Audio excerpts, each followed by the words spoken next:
Questo incontro naturalmente si inserisce all'interno del programma di Fondazione Piano Strategico denominato Oggi e Domani. Abbiamo già avuto l'occasione di ospitare diversi ospiti che ci hanno rappresentato i loro punti di vista sempre stimolanti, sempre innovativi, spesso anche dirompenti sui temi del territorio e dell'ambiente. Nella prima parte di Inspirational Talks, con il talk di oggi di Gaia, attraversiamo le tematiche dal territorio ambiente verso la dimensione più socioculturale, però parliamo di un tema che comunque è connesso all'ambiente, perché come sappiamo le grandi sfide del mondo contemporaneo non hanno limiti e vedono una grandissima interconnessione tra i diversi ambiti, quindi proprio per scelta abbiamo deciso di iniziare la seconda parte dei nostri talk ispirazionali dedicati al tema socioculturale proprio dal talk di Gaia Vince. Gaia Vince ha scritto un libro che è quello a cui facevo riferimento, che si chiama The Nomad Century, il secolo nomade. Sapete che io sono ossessionata con il senso delle parole, ormai ci conosciamo da tempo. La parola nomade, che tante cose può evocare nella lingua greca e poi latina, si riferiva a coloro che si muovevano per cercare i pascoli, quindi di fatto per poter vivere, per poter trovare il sostentamento principale, il cibo, e per questo dovevano cambiare, lasciare le loro terre e cercarne altre. Questo è il senso della parola nomade, e quindi il secolo nomade delinea un secolo di cui ci parlerà Gaia tra pochissimo, in cui tanti di noi dovranno essere in qualche modo nomadi. Il come lo capiremo dalle sue parole. Intanto chi è Gaia? Gaia è una giornalista, anche se poco fa mi diceva che non ha neanche più il tempo di fare la giornalista. È esperta di varie tematiche di contemporaneità, è ricercatrice onoraria alla University College of London. Come giornalista si è in particolare dedicata al giornalismo scientifico e quindi ha diverse pubblicazioni nel suo curriculum, tra cui quelle per Nature, New Scientist, The Guardian, The Time e Scientific American, e ha anche una collaborazione, o ha avuto una collaborazione con la BBC e la BBC in Channel 4. Le diamo quindi il benvenuto. Questo è il primo dei 2 incontri che faremo da qui a Natale. Noi svolgiamo questo talk nell'ambito di Oggi e Domani, come vi dicevo, ma anche grazie a un progetto europeo che stiamo conducendo assieme al Comune di Rimini. Noi come Fondazione Piano Strategico ci occupiamo in modo particolare delle attività di comunicazione e di coinvolgimento degli stakeholder. Si chiama Life Help, quindi appartiene alla famiglia dei progetti Life, che sono progetti europei di un programma dedicato segnatamente alle politiche ambientali, e in questo caso il progetto Life Help vuole lavorare su un efficientamento della governance in materia di ambiente, a cominciare dalla pubblica amministrazione, quindi dai processi che in tema ambientale vengono sviluppati all'interno della pubblica amministrazione in maniera trasversale, per poi aprirsi anche a una collaborazione sempre più stretta con tutti gli stakeholder del territorio.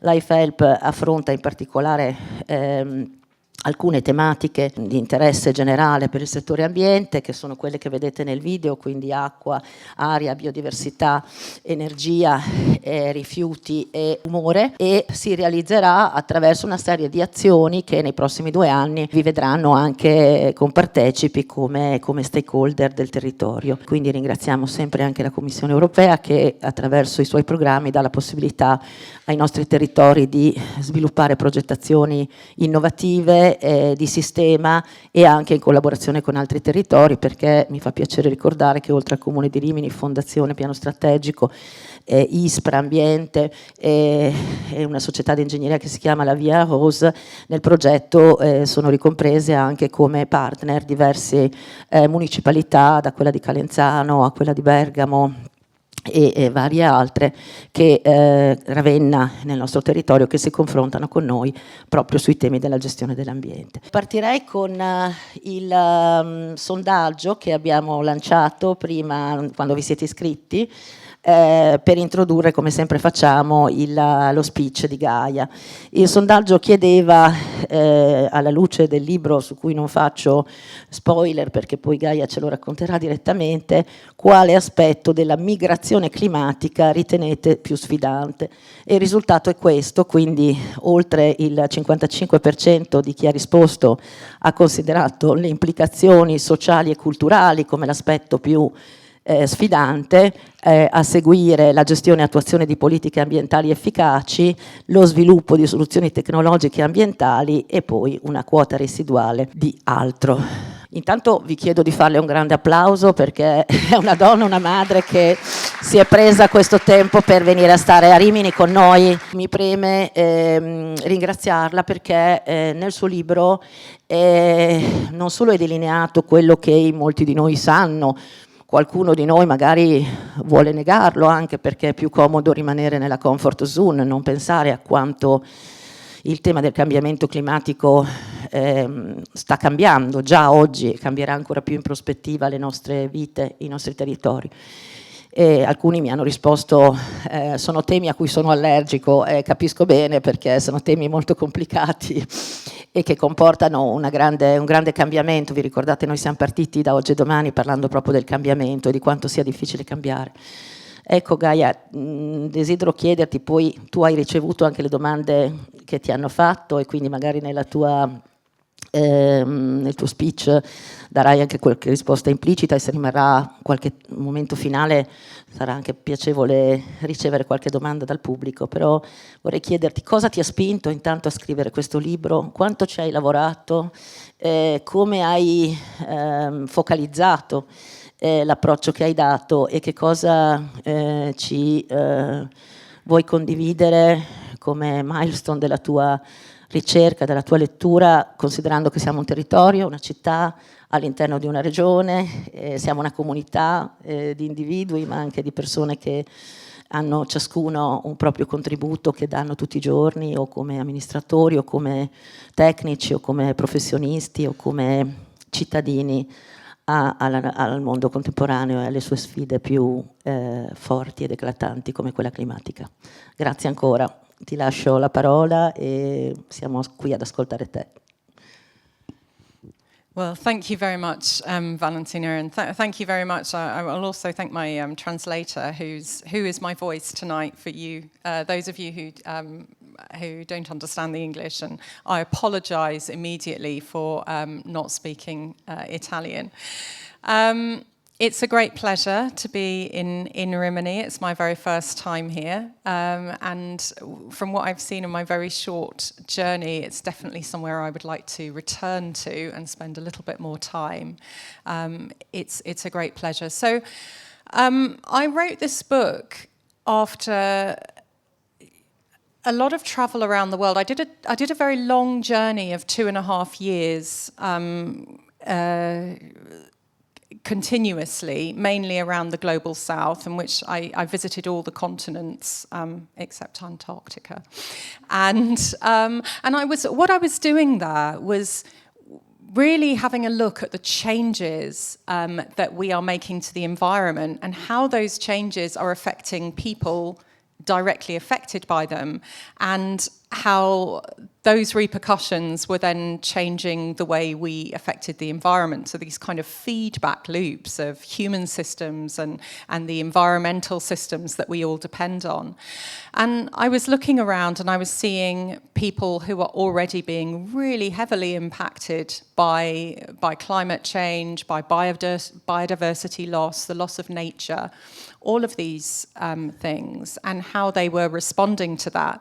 And among the most memorable responses, actually, was this big drive, this big migration, which was going on mainly within countries, but also across borders. And it was something that I didn't notice was talked about at all by our leaders, by anybody, really. And I thought this was quite frustrating, because this is an enormous, monumental event in humanity's history, and yet nobody was really discussing it and nobody was planning for it. And so I guess I wrote Il secolo nomade out of frustration, really. Out of frustration that we weren't being honest about what was going on, and we weren't being honest about the choices we really genuinely do have. You know, much of the discussion was still about, we need to stay below 1.5. Well, I mean, I will talk to you in a minute about where we are with that, but I really felt like, and I feel like, the discussion needs to move on now. We need to start getting real about the reality of what is going on in the world. Intanto, che cosa hai visto in questi viaggi, oltre ad esserti portato a casa questo sentimento per cui qualcosa bisognava fare, no? E il tuo contributo è stato quello di scrivere, ma come ritieni che una sfida così globale, così monumentale, come l'hai definita, possa essere affrontata a tutti i livelli, quindi anche da una comunità come la nostra, da una città come la nostra, da un territorio come il nostro? Cioè siamo di fronte a sfide globali, ne parlavamo a pranzo, in un'epoca in cui si parla già di deglobalizzazione, no? Vorrei capire con te come ti poni davanti a questo mondo che cambia al punto da cambiare già in corsa, no? Persino i nomi dei fenomeni, e a prefigurarci un ritorno a una dimensione più, diciamo, regionale, non voglio dire nazionale, macro-regionale del mondo. Come la vedi questa strana cosa che stiamo vivendo? Yeah, so I mean, I think we should have this discussion after I've had a talk and explained what the reality is. But really, we are at a time of planetary crisis. So our impacts on the world are no longer local, they're no longer regional, they are planetary. We are having an effect on the whole planet. And these Earth systems do not recognize these artificial lines that we've drawn on a map very recently at all. You know, the floods, waters that come do not stop at the border of the Czech Republic and say, oh no, I don't have a visa for Poland. Right?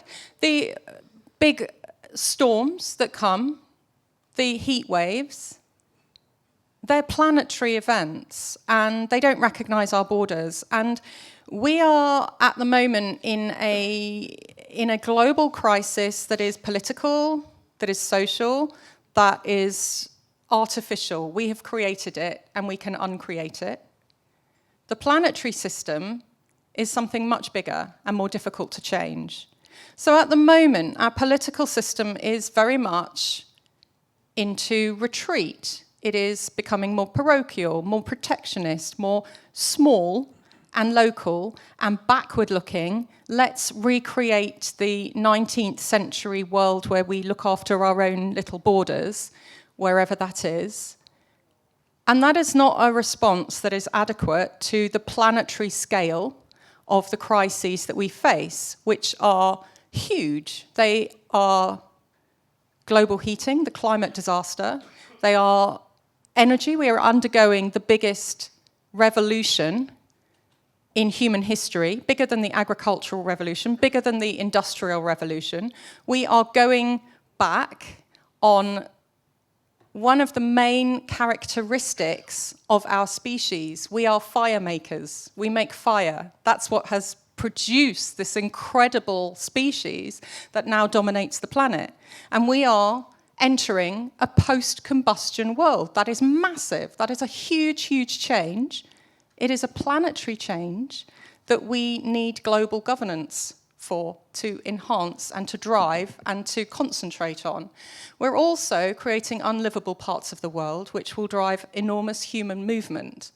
And that is something else that needs planetary scale cooperation over. We need to be less protectionist and more global at this moment, and we are very much in danger of going the opposite direction.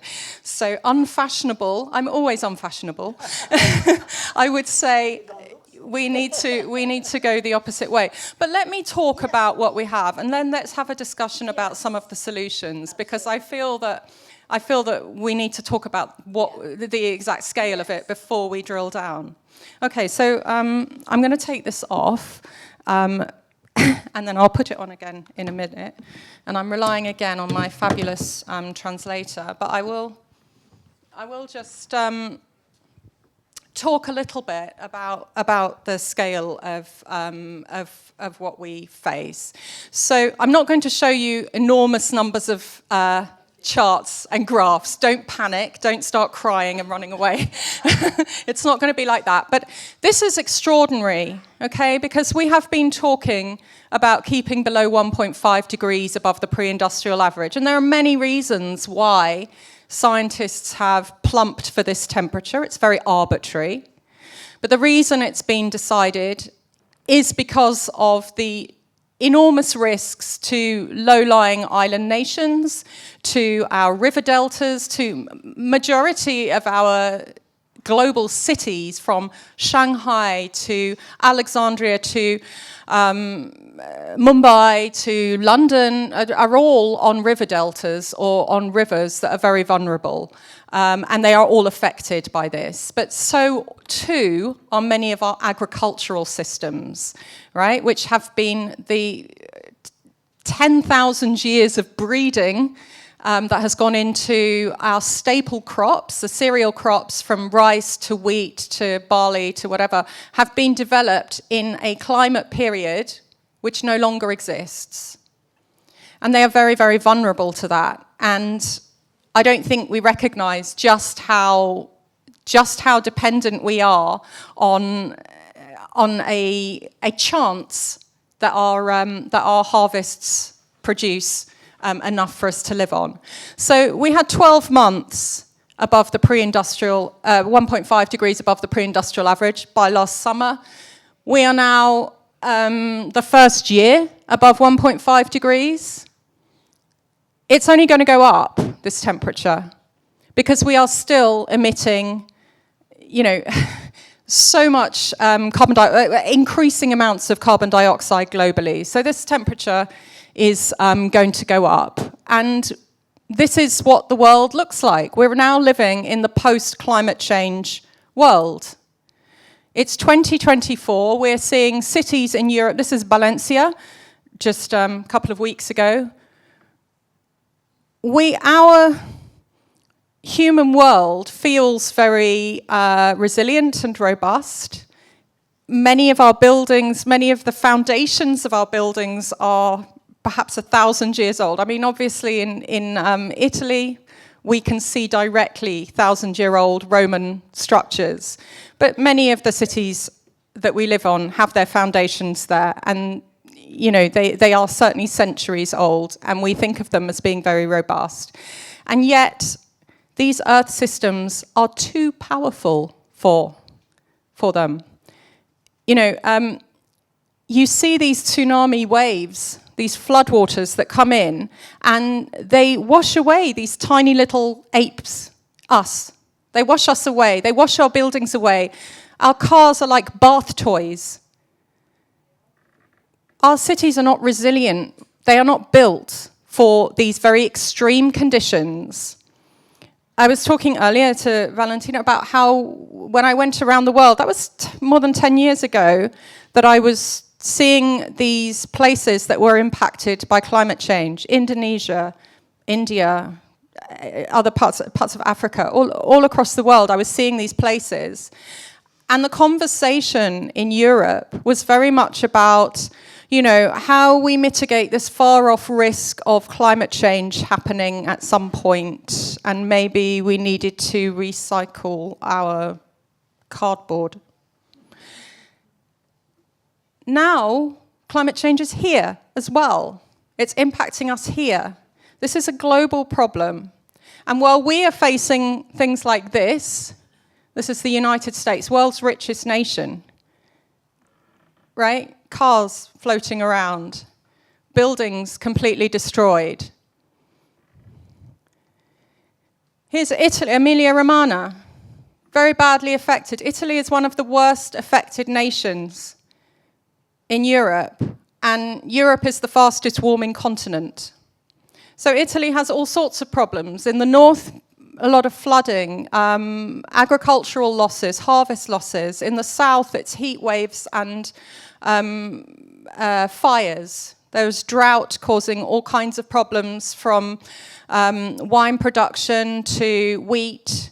Plus, Italy is also tectonically active. So, earthquakes are also adding to all of these problems. It's an issue which is, right now, it's not something it will be something for the future as well, but it's not something that we can put off thinking about. This is 2024. So this is a street in Italy. We need to have some honesty about what we are facing right now and what our cities will look like in 2030, 2040, 2060, right? This is 2024. We're just at the beginning of this process. It's only going to get worse. It's only going to get bigger. So we are expecting an enormous upheaval this century.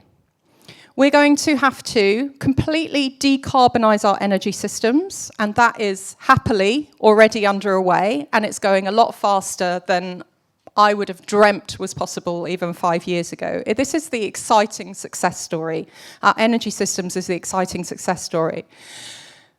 But we're also going to have to rethink our cities, our communities, where we live, where we grow our crops, what sort of industries we have, where we have those industries, how we manage our natural systems, from river flows to rock formations to roads, everything from drainage to the infrastructure of bridges, everything, essentially. And we're also going to have to talk about where is habitable.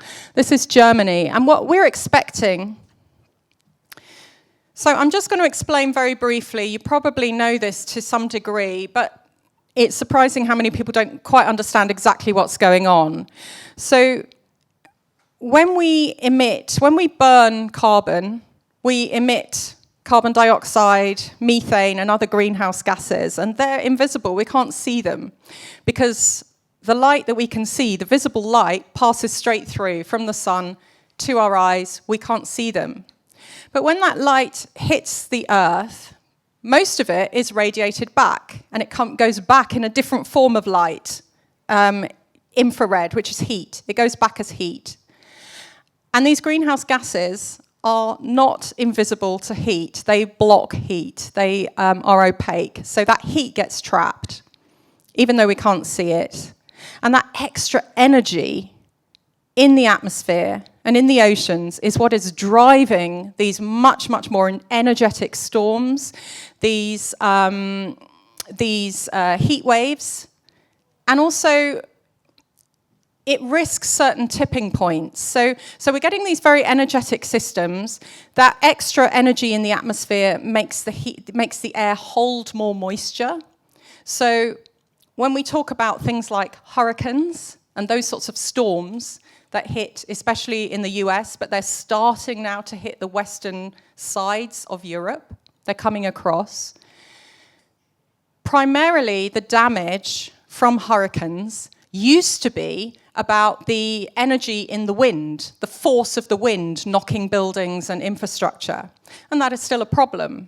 But the major damage now is from the water, because these storms hold a lot more water, and so you get these flash floods.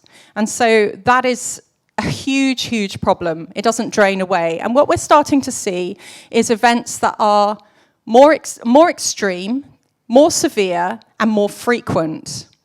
So instead of a, once in a century or once every 200 years storm, we're now getting these every decade or every couple of decades. So they're becoming much more frequent. And we're also getting these cascading events. So an example of that was very stark is what happened in Pakistan a couple of years ago. So they had months and months of unbearable heat.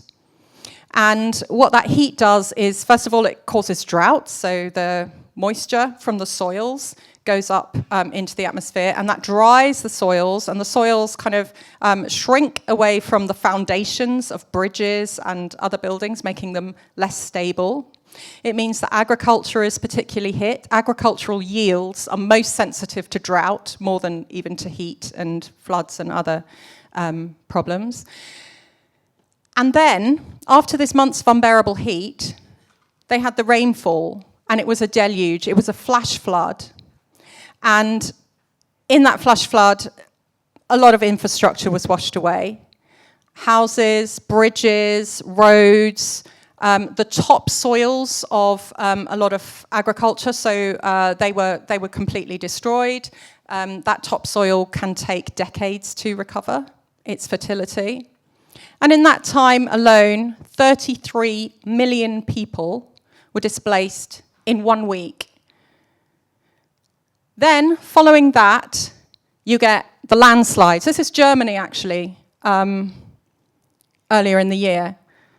So you get the landslides because that soil is now unstable, and it comes crashing down, and that causes additional damage. And what it means is it's very, very hard to recover from that, especially in a poor country, because the roads are damaged, so you can't bring in food supplies or building supplies or anything. The bridges are down. There's enormous amounts of infrastructural damage. It's very, very expensive, but it's also increasingly quite deadly. And then after the landslides, then quite often you have problems with the recovery, because often river systems will shift, dams have burst, all that sort of thing. So it's very difficult. So we get these cascading effects and multiple effects. And so the majority of people who are displaced within borders at the moment are quite often multiply displaced. So they have to move from one place to another as that place gets hit. That's a particular problem, for example, right now in Somalia. People who have been displaced by drought and hunger and in refugee camps are now being flooded out and having to move to other places. And, a nation cannot grow, cannot become productive, people cannot restore their livelihoods and move on when they're constantly being hit one thing after another. And what is increasingly going to happen is that within nations, multiple events are going to occur and across borders, so people will have to cross borders more often. This is parts of Bangladesh. This is quite an old picture of how people are living, because they're so often flooded that they are now living almost permanently in tents on the roadside rather than returning to their homes because it's more dangerous there. If you get flooded overnight and you're sleeping, it's very dangerous. So we're seeing these multiple events already occurring. We're seeing incredible fires now globally, but they're also causing huge problems in the north, in the cool parts of the world. This is just something which I kind of thought was pretty shocking. I was just looking at the temperatures in September. We're seeing above 30 in Scandinavia. This was so surprising to me. Svalbard is in the Arctic Circle. These temperatures are very, very unusual, and what they speak of is approaching tipping points. We are approaching certain Earth system tipping points that are very dangerous. There's a lot of talk about the AMOC at the moment. What we're seeing is huge perturbations in the Atlantic currents that drive the Gulf Stream. And what this means is we're getting extreme conditions that squat over a region. So when we get, for example, a heat wave, it doesn't just last a couple of days. It's now lasting for weeks or months. When we get a fire, it doesn't just last, for hours or a day. It's lasting again for weeks. And the same with floods. This has been the problem with the European floods over recent weeks. It's not just a day of disaster. These rains are they are squatting over a region and not moving. We're getting these sort of stuck climatic systems, and it's very, very worrying. And of course, when we're talking about the north, these are the least hit areas. The area around the tropics is particularly problematic, and people are dying. So this is Australia during their winter. I'm just showing you a snapshot because I don't think that we're aware, perhaps, how unusual this is for anybody who was born, before the last decade or so. These are very unusual situations. Now, the fire is a particular problem because when we emit a lot of carbon dioxide, we are relying on the Earth systems. We're relying on photosynthesis that occurs with our forests, our trees, and the ocean photosynthesis to draw down that carbon for us. To try and modulate our temperature. Well, last year we had a real problem in that the terrestrial biosphere, that is all the the plants that grow on land and the soils, instead of drawing down carbon, were actually overall on balance slightly emitting it. Now, that's a huge worrying problem. So we are relying on the oceans to do that. Now, that was unusual, and hopefully that will not continue. We did have an El Nino before, and there were certain other issues that may have encouraged that. But this is a real problem. And when we have fires, Canada has been on fire for like 2 or 3 years now. We're seeing these big fires. This is actually the south of Italy, I think. I think this is Sicily. We're seeing these fires burning, and of course they are not only emitting carbon, but they are reducing the ability of forests to draw down carbon, right? Because the trees are dying in this. And we have had a very bad year for fires. This is globally fires. Look how appallingly high last year's fire burden was. And that was mainly down to fires that you probably haven't even heard of in Angola, in the Congo. So these are largely drawn by fires in Africa. If we add the fires in Indonesia, in the United States and Canada, and now the boreal forests of Northern Europe, we're getting very worryingly close to a situation where we can't remedy our emissions. So the fires in Canada don't stay in Canada. And this is what I mean by the Earth systems and how they don't respect borders. These are the smoke plumes of very dangerous particulates that have a measurable impact on human health and increase mortality, increase the death rate in people traveling thousands of kilometers across open ocean to Europe. The fires burning in Canada. This is northern Italy. The effect on agricultural yields is extremely expensive now in Europe. And when we see food systems being hit globally, as they are now, in Europe, we have a problem with cost of living. The cost of our food becomes much more expensive. It adds to the cost of everything. The cost of oils in our food, the cost of everything. Of course, in Africa, it's a much more serious problem, and it causes hunger and starvation. And we've seen that from Sudan to Mali, all the way across the continent. It's a very severe problem. And when government leaders cannot provide they can't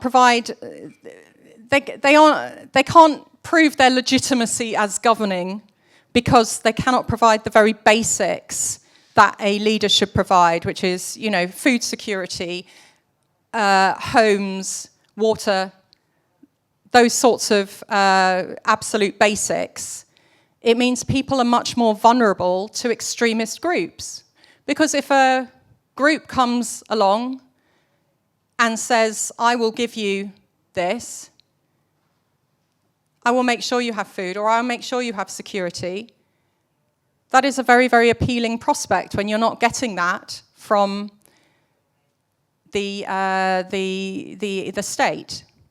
And that's how one of the ways in which the climate crisis is directly feeding into conflict, is directly feeding into populism in various countries. The cost is directly affecting people, and they are choosing groups that increase the insecurity of a region. They directly drive conflict. So the climate crisis is a threat multiplier. People who are already vulnerable in various ways, they are poorer, they are prejudiced against for various reasons, they feel left behind because they're part of perhaps a post-industrial community that hasn't seen the same wage growth as perhaps some of the cities. This is an issue that is happening in Europe right now.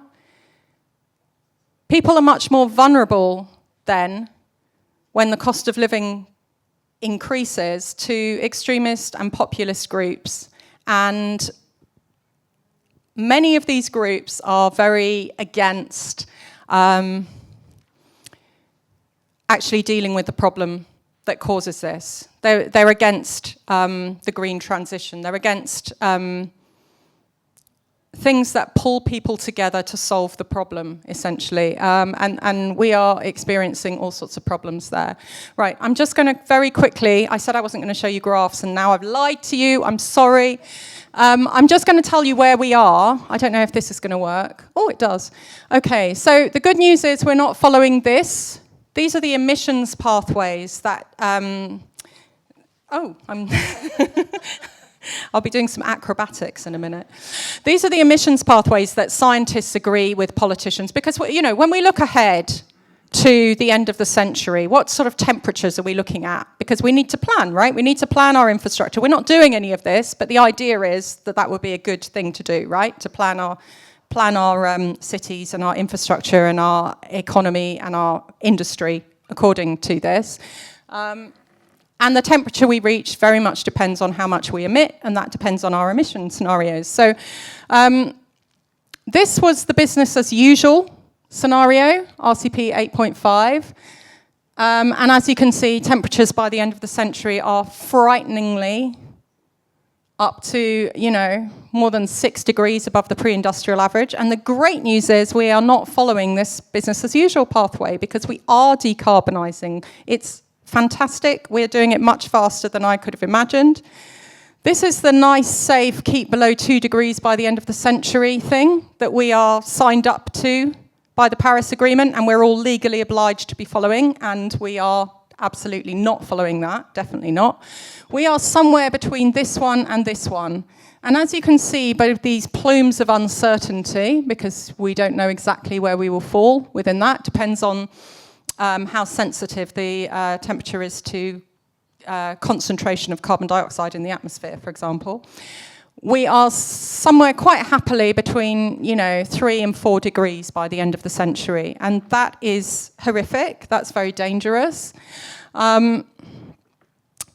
If we look at what that means for places in Europe, many of them, and this is, you know, an extreme example, the Netherlands, but many of them will find themselves considerably risking being underwater quite soon by these scenarios. And the idea that we can just build seawalls is a fantasy. You know, we can't build seawalls everywhere and enough to prop it up. And, you know, the Netherlands has been doing this for hundreds of years. They are the most experienced at building seawalls and floating cities and all of that. And absolutely, we can adapt to a certain degree, and we will have to. But let's look at who and where is most affected by the multiple impacts that we can expect. So I define sort of what I call them the 4 horsemen of the Anthropocene.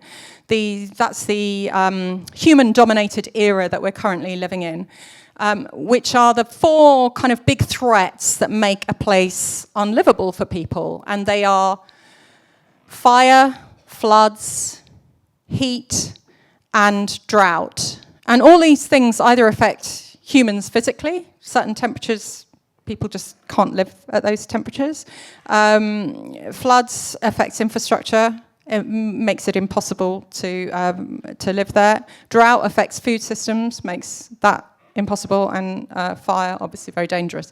So I work with some climate scientists at the UK's Met Office to create this map of the world at 4 degrees, looking at these multiple impacts and where they will affect. And as you can see, there is this kind of band of unlivability, tropical unlivability, increasing for at least months of the year, if not the whole year, around the equator. But it does extend in the Americas as far down south as Patagonia and up to the Great Lakes. In Europe, well, you know, we can already say goodbye to the nice Mediterranean climate of Spain and Greece and so on. It's desert, pretty much desert in Spain these days. And all the way, most of the continent of Africa, most of Asia. You know, this is home to 1/3 of the world's population. And the world's population is more than 8 billion people now. By mid-century, you know, we're talking 9, maybe even more. So we're talking about 3 billion people today living in places that will become increasingly unlivable in the coming decades. That's a problem. So I'm just going to talk briefly about heat. So heat is a kind of invisible killer. Like you know when a wave washes people away and batters them, there's a big physical impact there. You can see it. Same with a fire. But with heat, it's a bit more insidious. People die in their hundreds of thousands of heat every year, but we don't see it. They're dying of kidney failure, of stroke, of heart attacks, of all sorts of things, sometimes directly of heat. And there are certain places that are already unlivable. They're already, if you look at places like Dubai, now they are made livable because they're heavily adapted. They have, for a small, wealthy population, they're living in a sort of air-conditioned shopping mall, if you call that living. And they're nicely cocooned there. They have everything they need brought in, their food, their water, their energy, and that works for that small population. For people, you know, outside of that, construction workers, farm labourers, those sorts of people, there are already around the world many farm labourers and construction workers that are only working at night because the conditions are already unlivable. They're working at night with head torches. But if you look at the construction workers in Qatar or Dubai who are dying, they die of heat exposure and kidney failure. They are basically climate migrants from other places like Pakistan and Bangladesh and Nepal and so on. And what happens is they're basically being cooked. So their cells start to degenerate, the proteins and fats start to degenerate in their cells, their heart cannot pump their blood around, they cannot cool themselves. So we're mammals, and we have to maintain a certain body temperature. And we do that through evaporative cooling, right? We sweat, and then the sweat evaporates, and that removes the heat from our body. So heat is particularly dangerous when it is combined with humidity, because that mechanism of self-cooling breaks down, right? Because you can't evaporate the sweat. And so there's this thing called the wet bulb temperature, and it's measured directly by something, you know, you just tie a wet rag around the bottom of a thermometer, and that measures the heat and humidity, and that's becomes particularly lethal. And there is something called the threshold of survivability, and this survivability limit, it used to be set at 35 degrees of a wet bulb temperature, and that was never exceeded anywhere on Earth until it was 10 years ago in Oman for the first time measured. Since then, it's been exceeded multiple times in multiple places. And this survivability limit is the temperature at which a young, healthy person who is not physically active will die within 6 hours. That's the definition of the survivability limit. Well, in the last couple of years, there have been multiple studies from different places, the most recent ones, 2 studies from Australia, which have put that wet bulb temperature survivability limit much, much lower, somewhere between 25 and 28 degrees. And indeed, many of the very dangerous heat waves that we've experienced in Europe and around the world, where tens of thousands of people have died. I'm thinking of the one in Europe in 2003 when 30,000 people died, and there was one in Russia in 2010 when 50,000 people died. Well, in neither of those heat waves did the wet bulb temperature exceed 28 degrees. So, I mean, it seems quite likely, and so this is a particular concern. And the death rate from heat is going up everywhere. We are getting a migration of all kinds of things, of heat, deaths. We're getting, I mean, if we look at just 2 degrees by the end of the century, and if you remember, we're not going to be at 2 degrees by the end of the century. Again, you can see this pattern of where it will be increasingly unlivable only due to heat alone by the end of the century, this tropical region. And just to remind you, this is the multiple effects at 4 degrees. We're creating a very dangerous world. And what it means is everything is responding, everything is adapting. So natural systems adapt. They always have done through migration. And we're seeing the movement of sardine shoals, for example. They're moving much further north from where they used to be. We're also seeing the movements of dangerous insects. This is leishmaniasis again. They are all moving further north. And we're seeing the movement of people, and our human systems are different, okay? We can't just move when we want, because we have created these artificial borders. We have created these lines on a map. But I thought this study was really, really interesting, and it looked at drought in the growing season in Mesoamerica, and how that relates. There is a direct correlation from drought in the growing season to migration at the US border. And we are experiencing, because climate change feeds into so many other crises, we are seeing an increase in the numbers of people who are having to move, who are being forced to move. And, you know, we are going to have to, this century, I said at the beginning that this was a big upheaval. We're going to have to change so many things about the way we live. We are going to have to adapt incredibly to these new conditions that we're facing. We're going to have to be honest about what our cities and our countries are going to look like in 2040, in 2050, in 2060, and what we would like them to look like. We're going to have to project a vision of the kind of world that we want to see, and we're going to have to adapt to make it. Now, we can adapt to a large extent in further north into the less heavily impacted regions. We can make our cities more livable. We can accept that, you know, at this stage, it will be very difficult to change these Earth systems for the better. We can certainly stop them from being worse, and we can act a lot faster on that, but we are experiencing already extreme conditions. We have to accept that people are going to move. They are already moving.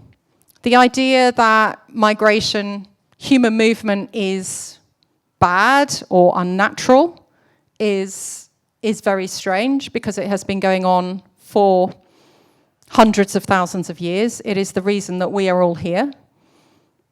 We are all products of human migration. In fact, the incredible success of our species is directly down to the fact that people have moved, networked across regions, come together, fusing ideas and technologies and behaviors, and created vibrant cities. That's exactly what cities are. They're places of immigration. We're going to have to accept that migration will increase because we're making so many places unlivable. Most people don't want to move. They don't want to leave their homes. We have to make it easier for people to move to safety and easier for people to stay where they are by helping them adapt to these new conditions. We have to rethink the livability of our planet and try and make places more livable. So this is a picture of Mumbai. And I think when people think about more extreme conditions, if they do think about adaptation, which they rarely do, they think it's possible to adapt to anything. And it is, to a certain extent, possible to adapt to extreme conditions. I think we saw, perhaps in the floods that have hit Emilia-Romagna, perhaps in the floods that have hit Valencia recently, we've seen how powerful these physical forces can be and how difficult it is to adapt what we have to make them resilient. Mumbai is a city of, depending on how you measure it, at least 50 million people, and it's still growing because people are coming from, climate refugees are coming from unlivable rural places elsewhere in India.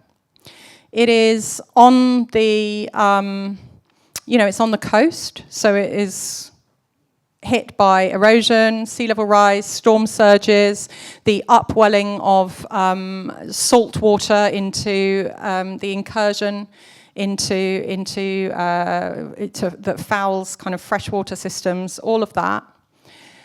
And some 9 million of those people live in slum housing, which is essentially kind of concrete boxes with corrugated iron roofs, where the temperature is at least 6 to 10 degrees hotter than in the city proper. These are killer temperatures. Now, we can't have... Mumbai will still exist in 2060, right?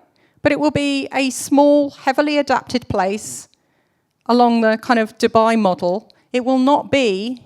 This is unlivable in 2060. This is not possible. These people will have to move, and it's a lot of people.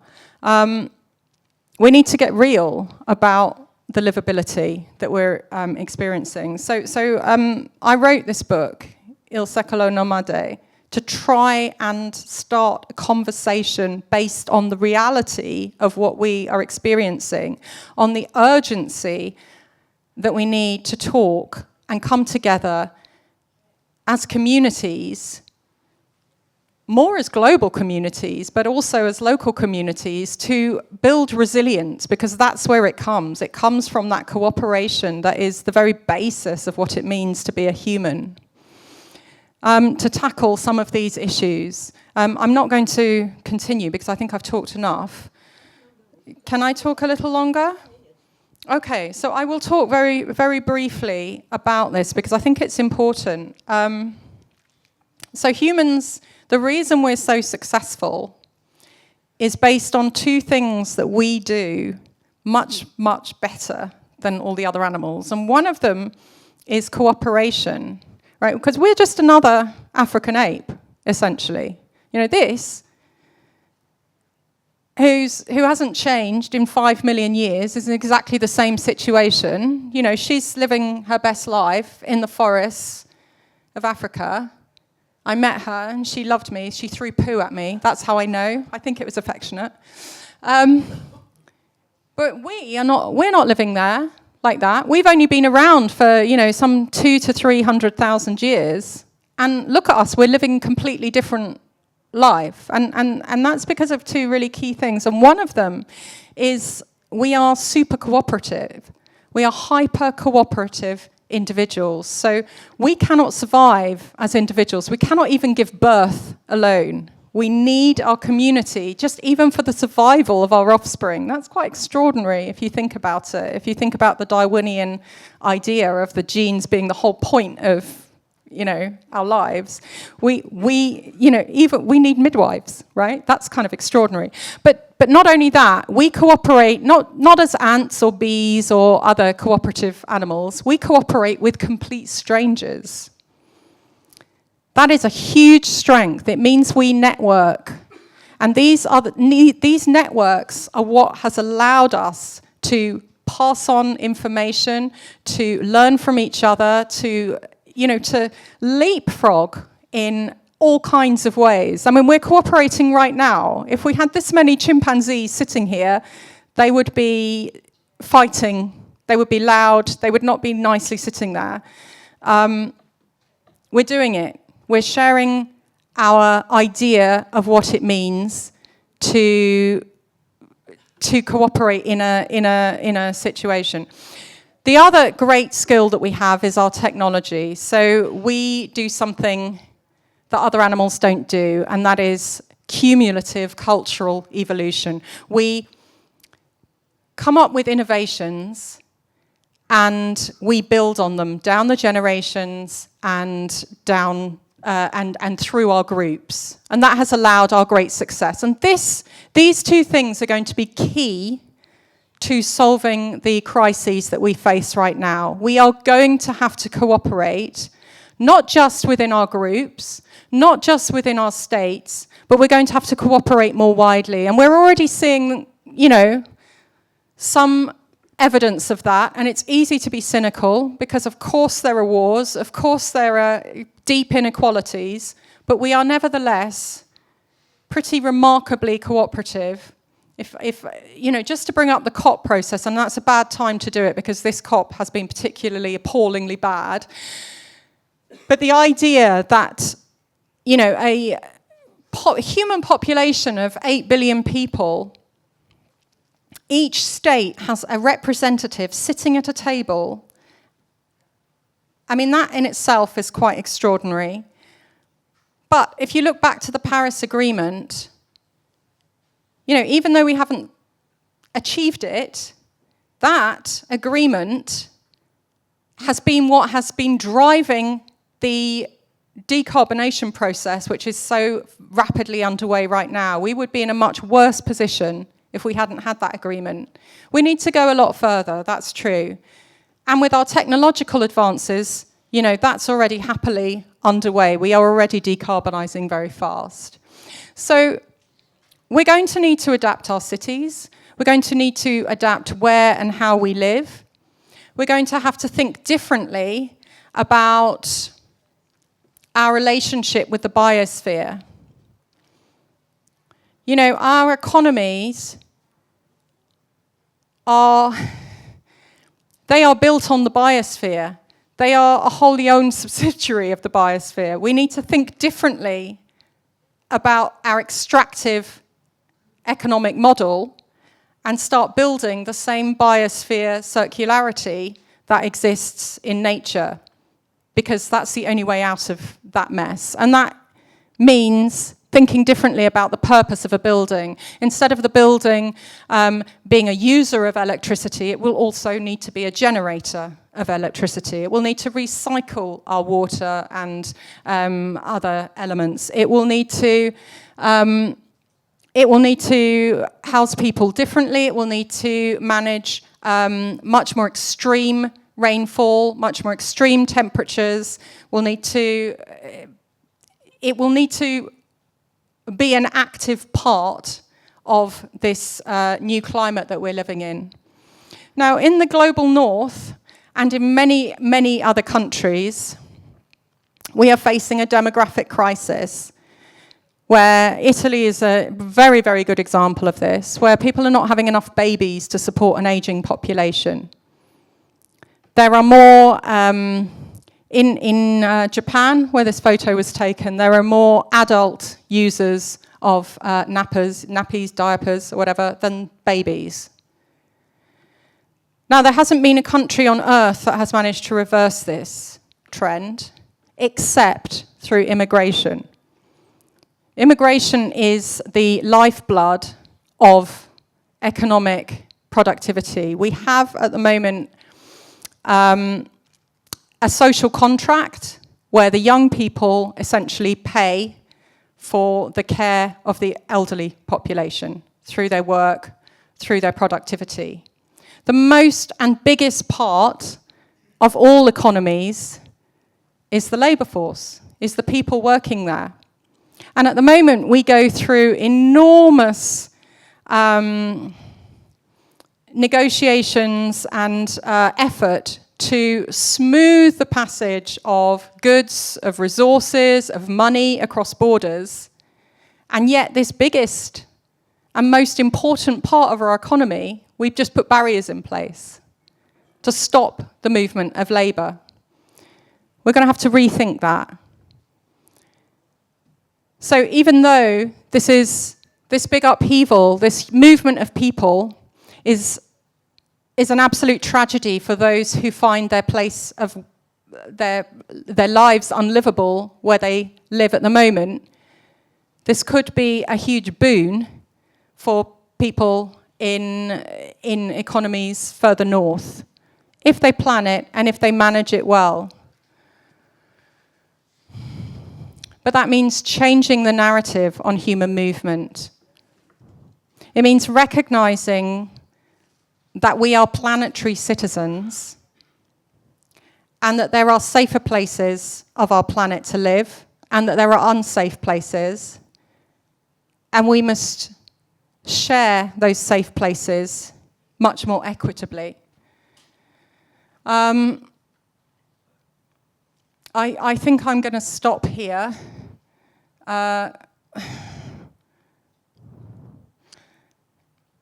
Yeah, I will just say this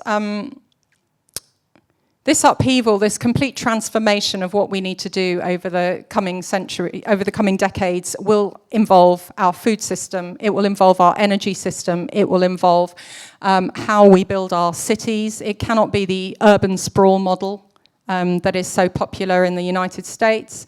It will need to be much more along the European model.